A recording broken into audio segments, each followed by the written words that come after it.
Indeed. I'm loving these hammocks, man. Some of the most beautiful beaches in the world, you know what I mean? And I'm an expert beacher.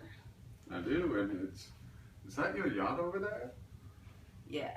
I love Brazil, yo. I come here all the time. I love some of the most attractive people in the world, the best oceans to swim in. It's great. I'm glad to hear that you love it. Would you be interested in investing in Brazil so that it can be even better for others as well as yourself? I don't know, dude. It's paradise, but I'm not sure if y'all are going anywhere. I feel like it's all fun and no business, you know? Actually, Brazil has the 8th largest GDP in the world. Is that right? Huh. Last year it was 7th, so now it's 8th. Can you tell me a little bit about that? Like, why is it going down? Yes, ma'am. It's natural for a country's GDP to vary a little bit from year to year. In 2013 to 2014, the United Kingdom's GDP went down from 5th to 6th, and in 2005 to 2011, Germany's GDP went from being 3rd to being 4th. Interesting. So what's in Brazil that's worth investing for anyway? Well, Brazil has excellent sports, beaches, food, and this attracts a lot of tourists, and tourists, as we all know, like to spend a lot of money, and so the money stays in Brazil and helps the local companies grow, and it also helps move the production's possibilities curve out. Huh. How about farming? Like, I don't see any farms over here. Like, how's the export situation going with money and stuff? It's the reason you don't see a lot of farms around here is because we're on the beach and the sandy soil doesn't make for great crops, but farther inland the soil is very rich and fertile, and we produce a lot of corn, sugar, we produce some of the best coffee in the world, and you don't see that out here on the ocean because you see the fishing operations that are more ocean-based rather than the land-based operations. Well, that's a very interesting observation.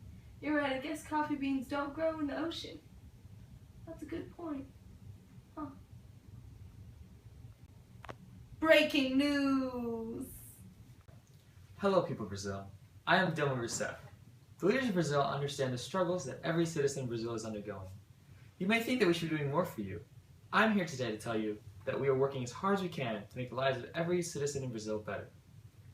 My fellow citizens, you deserve more than what the current economic struggles can give you. As a way to show you all that I am fully invested in the success of our nation, I've been giving back 10% of my pay to the government to help work for all of you. Not only that, but all other ministers are taking 10% pay as well. I hope this shows you all the personal investment that I have in Brazil and encourages you to stay confident in our great nation. Yes, we are on an economic slide, but there's always time for improvement, and this time can be now. Do not be scared of the markets of our nation. Invest now, we can strengthen our economy from the ground up, starting with you. The power of our nation comes from our ability to come together as one. Yes, we are facing various problems, from deforestation to water and air pollution. We should be proud of things that make our country great. Thousands of miles of beautiful beaches, a great football team, and we will be hosting the Olympics for the rest of the world for next year. We have great things coming for us. Thank you for your time. Huh. So Dilma Rousseff is really willing to do this for all of her people? She is. With a hard-working president like her, Brazil's GDP will be up in no time. So, can you tell me a little bit more about GDP? How do I know that this is an actual accurate representation of a country's progress? Well, the GDP is the value of all the goods produced within a country. So if the value of all the goods produced is greater in one year than it was the year before, the economy is growing. And what about other ways to measure progress? Is it just GDP?